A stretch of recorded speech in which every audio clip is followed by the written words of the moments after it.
everyone in our presence here. 20th December every year marks the birth anniversary of the torchbearer of Patanjali group of Samiti. We all are gathered here to pay tribute to Sri Lokmanya Lalji, a great nature lover. We are going to begin with the celebration from the lighting of the lamp. I request our Honorable Principal Ma'am, respected Headmistress Ma'am, our coordinators Nita Ma'am and Ringu Ma'am to come forward to light the lamp.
Now, the school choir is going to present a melodious song.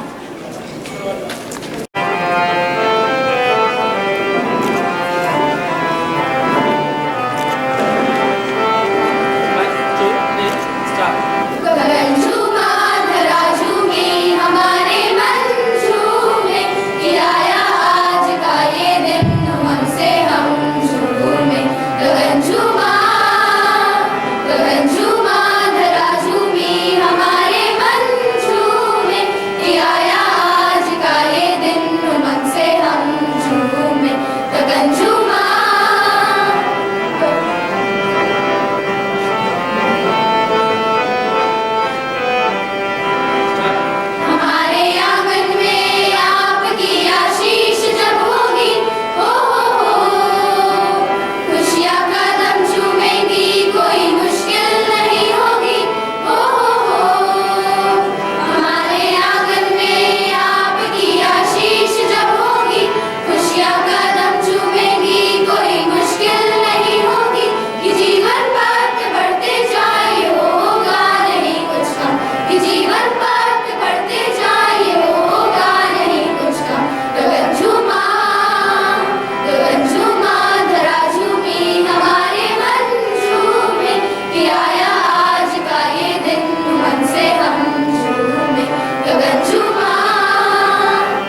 footsteps and motivate our upcoming generation for encouraging their patriotic feelings and stay motivated towards their country. This is the day on which Gurukulites express their thoughts and expressions towards our founder president. To celebrate this day, I, Aditya Tripathi of 7th B and I, Tejaswini of class 8C, are going to start with the program.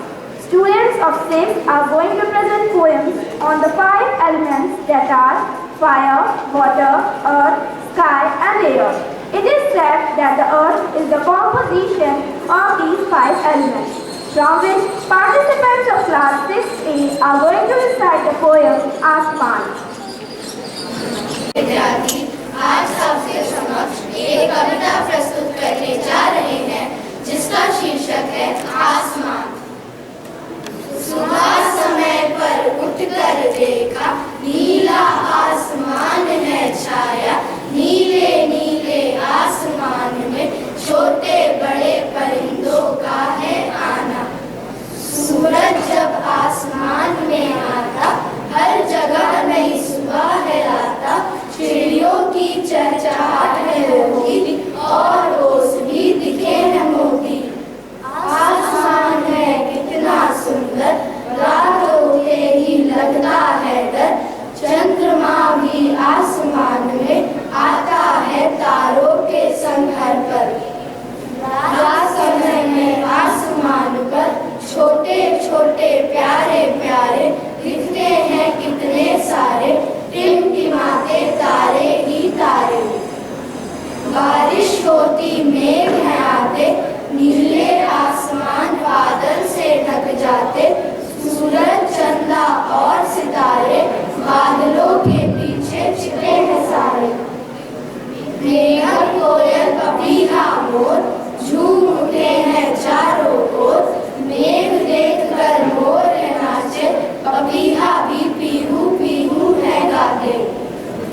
पक्षी देख आसमानों पर काश हमें भी होते पर, हम भी उड़ते इधर उधर घूम कर आते हर जगह पर। जिस तरह हम धरती पर चलते वैसे ही पंछी आसमान में उड़ते, देखो देखो कितना खुशहाल आसमान है कितना विशाल। धन्यवाद। प्रिय कविता थी। अब कक्षा 6 ब के कुछ छात्र छात्राएं आप सभी के समक्ष एक कविता प्रस्तुत करने जा रहे हैं जिसका शीर्षक है पंच तत्व। पंच तत्वों के मिलन से जीवन हमारा है बना, अग्नि जल अंबर अनिल और सप्त रंगों की धरा। मैं अनिल हूँ प्राण सबका, दिख नहीं सकता कभी, सांस की डोर मुझी से हर जगह मैं हर जगह। अग्नि हूँ मैं इस जगत में, शक्ति का संचार करती, ऊर्जा से भर जगत में सब में सक्रियता उभरती।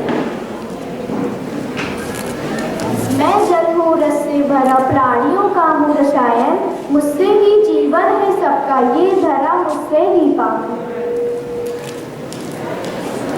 अंबर हूँ मैं असीमित अंतहीन, नीला है रूप चांद तारे, सूरज है मुझ में है विशाल मेरा स्वरूप। मैं धरती हूँ जननी मुझको कहते सारे, सबका पोषण करती हूँ मैं, मुझ में ही सब रंग है न्यारे। पंच तत्व से सृष्टि बनती, पंचभूत से मानव काया, ईश्वर की ये अद्भुत रचना जिसको कोई समझ न पाया। धन्यवाद। Water. We all know that water is very precious for us. It is a powerful element which makes life possible. Water is the driving force of all nature. Nothing is softer or more flexible than water. Yet nothing can resist it. Thus, that means water only is the lifeblood of our body, our economy, our nation and our well-being. Now some students from 6C are going to present a beautiful poem on the topic Jal Jeevan Ka Aadhar. है संसार करने को इसका संरक्षण, आओ मिलकर करें विचार। ना होता जल तो कैसे होता सागर मंथन, पतित पावनी गंगा का जल बिन कैसे करते वंदन। ना होता जल तो कैसे ये वारिद जल बरसाते, स्वाति नक्षत्र में आके कैसे प्यासे खपकी व तपन बुझाते। ना होता जल तो कैसे होती नदियां झरने पोखर और ये सागर, बिन जल खाली रह जाती कृष्ण की गोपियों की गागर। ना होता जल तो कैसे ये प्रकृति होती पोषित, बिन जल ना होती हरियाली रह जाती धरा फिर बंजर और कुपोषित। जल है जीवन का आधार जिस पर आश्रित है संसार, करने को इसका संरक्षण, आओ मिलकर करें विचार। धन्यवाद। Wow! How wonderfully these students made us understand the importance of water in our life. Let's give them all a big round of applause. In the series, few students from 6D are now going to present their poem.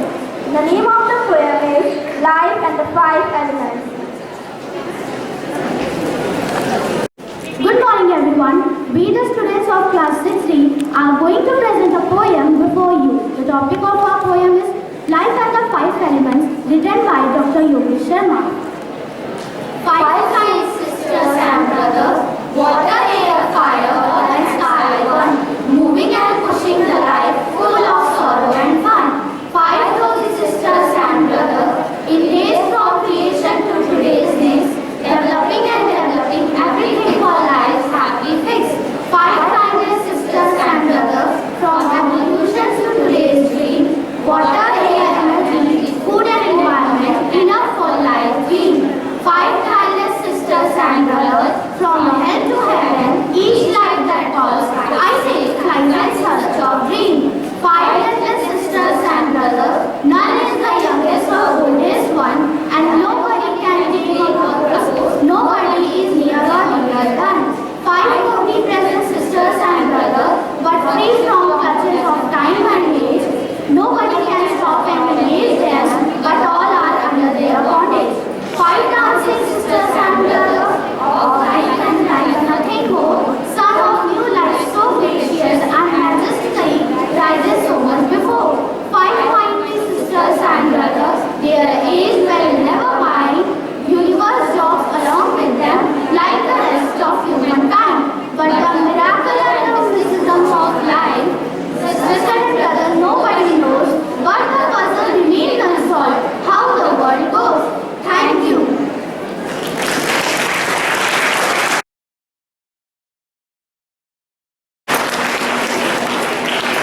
I see everyone liked their presentation a lot, as it touched our heart.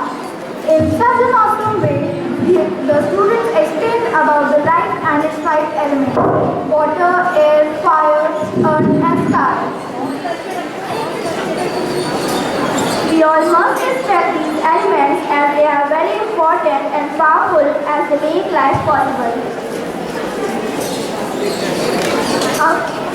अब कक्षा 6 की प्रस्तुति के बाद मैं कक्षा 8 के कुछ छात्र छात्राओं को मंच पर आमंत्रित करना चाहूँगी, जो हमें श्री लोकमणि लाल जी के जीवन की प्रस्तुति विभिन्न चरणों में दर्शाएंगे। व्यक्तित्व के धनी थे श्री लोकमणि लाल जी, जिन्हें सभी प्रेम व आदर से बाबूजी कहकर संबोधित करते थे। आपके व्यक्तित्व का चुंबकीय आकर्षक, सरलता, सादगी व सौम्यता से परिपूर्ण। बाबूजी का जन्म मेरठ शहर के वैदवाड़ा नामक मोहल्ले में 20 दिसंबर सन 1912 में हुआ। जब वे 5 वर्ष के नन्हे बालक थे, तभी उनके माता पिता अनंत लोकवासी हो गए। उनके बड़े भाई श्री भिक्कल लाल जी ने उन्हें बड़ा किया। उनसे उन्होंने जीवन नैतिक मूल्यों को सीखा एवं अपने जीवन में उतारा। कि आप पढ़ लिख कर खूब तरक्की करें और अपने देश का नाम रोशन करें। जी भाई साहब, मैं आपके हर स्वप्न को पूर्ण करने का संकल्प लेता हूँ।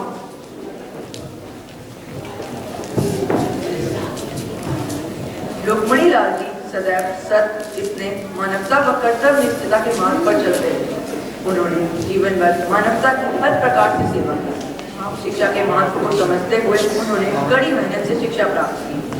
वे ब्रिटिश शासन की नीतियों का पुरजोर विरोध करते रहे, जिसके खिलाफ उन्होंने बुलंद आवाज उठाई। वे भारत की राजनीतिक स्वतंत्रता के साथ साथ आर्थिक स्वतंत्रता पर भी ध्यान देते थे। इसके फलस्वरूप भारत में शीतगृह उद्योग की उद्भावना हुई। उन्होंने मदन मोहन मालवीय एवं महात्मा गांधी के आदर्शों को अपने जीवन में उतारा। वे अपनी सफलता के लिए अपने बड़े भाई श्री विक्कल लाल जी के सहयोग को कभी न भूल पाए। आज मैं जो कुछ भी हूँ अपने बड़े भाई श्री विक्कल लाल जी के कारण हूँ। मेरी शिक्षा दीक्षा उन्होंने जिस प्रकार किया है, मैं उसका वर्णन नहीं कर सकता। रुक्मणी लाल जी जैसे व्यक्तित्व वाले मनुष्य इस धरती पर दिल्ली ही उत्पन्न होते हैं। उन्हें हमारा शत शत नमन। आज हम सभी छात्र श्री लोकमणि लाल जी के जीवन पर आधारित एक लघु नाटिका प्रस्तुत करने जा रहे हैं। पठनम प्रसाद सदनम सद्यम हृदयम सुधा मुदवाच करणम परोपकरणम ये शाम के शाम नते बंदे, अर्थात जिनके मुख पे सदा प्रसन्नता हो, हृदय में दया हो, वाणी अमृतमय हो, जिनके जीवन का एकमात्र कार्य ही परोपकार है, ऐसे संत जन किसके लिए वंदनीय नहीं होते हैं, अर्थात सभी जगत के लिए वंदनीय होते हैं। वे मृदुभाषी एवं सरल स्वभाव के एक धनी व्यक्तित्व थे। कर्तव्य के प्रति निष्ठा, साहस एवं धैर्य के प्रति मूर्ति थे श्री लोकमणि लाल जी। वे एक महान युग परिवर्तक एवं संस्थापक थे।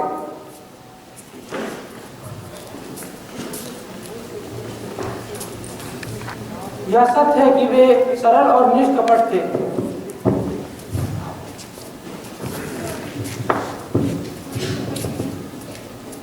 अरे रुको रुको, क्या कर रहे हो? पेड़ों को भी दर्द होता है।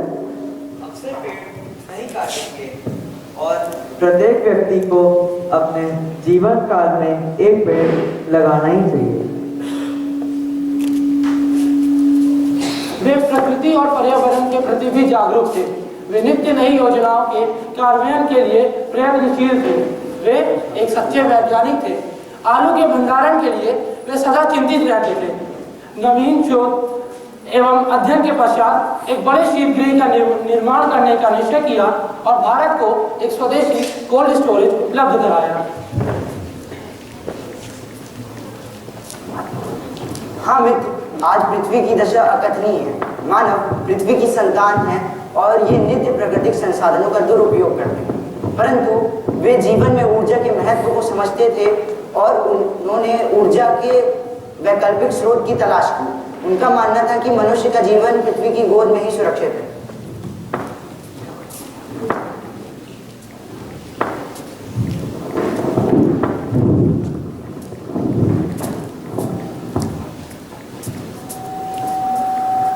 बाबूजी, मुझे भोजन दे दीजिए। मैं कई दिनों से भूखा हूँ। ठंड में पहनने के लिए कपड़े भी नहीं हैं। कपड़े दे दीजिए।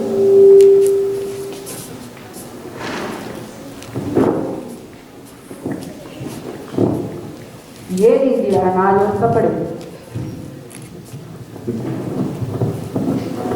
धन्यवाद बाबूजी, आप बहुत दानशील और परोपकारी हैं। आपका यह चारों दिशाओं में फैल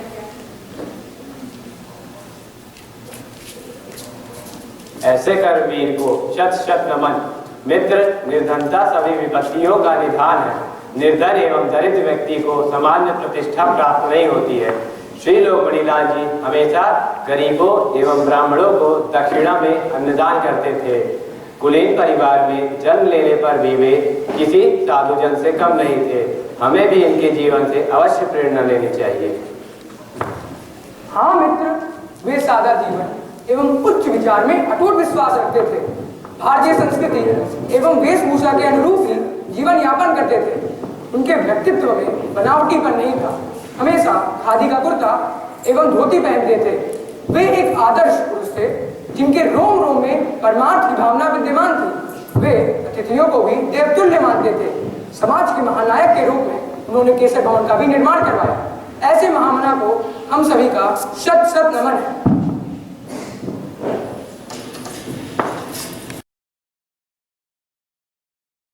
एक वर्ष बाद भी हमारा देश किसानों की आर्थिक स्थिति को क्यों नहीं सुधार पा रहा है? प्रिय मित्रों, हमारे देश के किसानों की आय को सुदृढ़ करने के साथ ही देश के उन्नति का मार्ग मजबूत होगा। जी हाँ, आप सभी का यह प्रश्न विचारणीय है, क्योंकि हमारा देश भारत एक कृषि प्रधान देश है। अपने देश की उन्नति करने के लिए हमें अपने कृषि को दृढ़ करना होगा। किंतु हम अपने देश के किसानों की आय को कैसे सुधार सकते हैं? मित्रों, यह समय व्यर्थ गंवाने का नहीं है, अपितु हमें अपने कृषक भाइयों से बात कर उनकी समस्याओं का निदान करने का है। मेरा यह मानना है कि हम अपने देश के किसानों की फसलों को सुरक्षित रख के उनकी आय को मजबूत कर सकते हैं। ऐसा ही करके विदेशी अपनी आय को कई गुना बढ़ा रहे हैं। किंतु यह कैसा कार्य? किंतु यह कैसा कार्य? इससे हमारा लाभ किस प्रकार संभव? मेरे कृषक भाइयों, आज मैं आपके लिए विदेश की तर्ज पर एक शीत गृह का निर्माण करवाऊंगा, जिससे आपकी मुख्य फसल आलू को कृत्रिम उपकरणों का प्रयोग करके कई महीनों तक सुरक्षित रखा जा सकेगा। उचित मूल्य व समय आने पर हम इसे बेचकर आपकी आय तथा देश के विकास को और मजबूत करेंगे। आपका यह विचार हम सभी को निसंदेह लाभ प्रदान करेगा।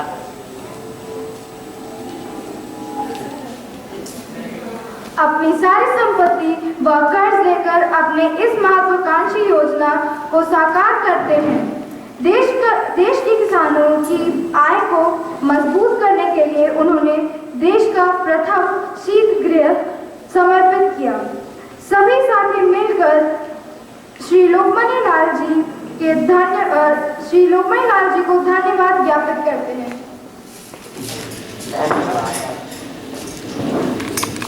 उनका यह दृढ़ विश्वास था कि किसी भी देश की संस्कृति और सभ्यता को अक्षर बनाए रखने में वहाँ के विद्यालयों एवं शिक्षकों की अत्यंत महत्वपूर्ण भूमिका होती है। उनका मानना था कि शिक्षा द्वारा ही देश का निर्माण संभव है। आइए उनके इन्हीं विचारों पर आधारित एक लघु नाटिका देखते हैं, जिसे कक्षा 8 तक के छात्र प्रस्तुत करने जा रहे हैं। आप सभी जानते हैं, राष्ट्र के विकास में शिक्षा की भूमिका अहम है। वर्तमान में कई शिक्षा संस्थाएं कार्यरत हैं, परंतु अधिकतर पाश्चात्य संस्कृति और उनकी परंपराओं की पोषण करती है। जी हाँ महोदय, मैं आपकी बात से पूर्ण सहमत हूँ। मैं एक ऐसे शिक्षण संस्थान की स्थापना करना चाहता हूँ जो हमारी भारतीय संस्कृति और आदर्शों पर आधारित हो। बिल्कुल, तभी हमारे छात्रों का सर्वांगीण विकास हो पाएगा। मेरा भी यही मानना है कि भारतीय आदर्श व संस्कृति का ज्ञान बालकों को होना जरूरी है। मैं पुरातन और नूतन दोनों ही पद्धतियों का समावेश करके एक ऐसा सांस्कृतिक वातावरण तैयार करूंगा जो हमारे बच्चों का सर्वांगीण विकास कर सके। महोदय, आपके विचार प्रशंसनीय व सराहनीय है। शरीर, मन, वाणी के संतुलित विकास के नियम महर्षि पतंजलि के दर्शन में नहीं, और यही हमारे विद्यालय का मूल मंत्र होगा। अति उत्तम। मैं विद्यालय का नामकरण महर्षि पतंजलि के नाम से ही करना चाहता हूँ। महर्षि पतंजलि विद्या मंदिर। मित्रों, यह नाम कैसा लगा आपको? यह बिल्कुल उचित नामकरण है महोदय। छात्रों के शारीरिक, नैतिक, बौद्धिक, मानसिक एवं सांस्कृतिक शक्तियों के मध्य संतुलन स्थापित करना हमारे विद्यालय का उद्देश्य होगा। निसंदेह यही उचित भी होगा। मैं योग एवं संगीत की शिक्षा भी छात्रों को उपलब्ध करवाऊंगा। छात्र अपनी प्रतिभा का समुचित प्रदर्शन कर पाएंगे। आपके विचार उचित हैं। जल्द ही मैं इस पुण्य कार्य का प्रारंभ करूंगा, जिसके लिए गुरु पूर्णिमा का दिन उचित रहेगा। हमें यह पूर्ण विश्वास है कि यह विद्यालय सदियों तक ज्ञान का दीप अनवरत प्रज्वलित करता रहेगा। श्री लोकमणि लाल जी के इन्हीं विचारों पर आधारित उनके सुनहरे सपनों का एक ज्योतिमय ज्ञान केंद्र महर्षि पतंजलि विद्या मंदिर की स्थापना सन 1986 में की गई। इसी श्रृंखला के तहत सन 2003 में गंगा गुरुकुलम की स्थापना हुई तथा आगे चलकर पतंजलि ऋषिकुल हुई। सभी विद्यालय उनके आदर्शों और विचारों पर अनवरत कार्यरत हैं। धन्यवाद।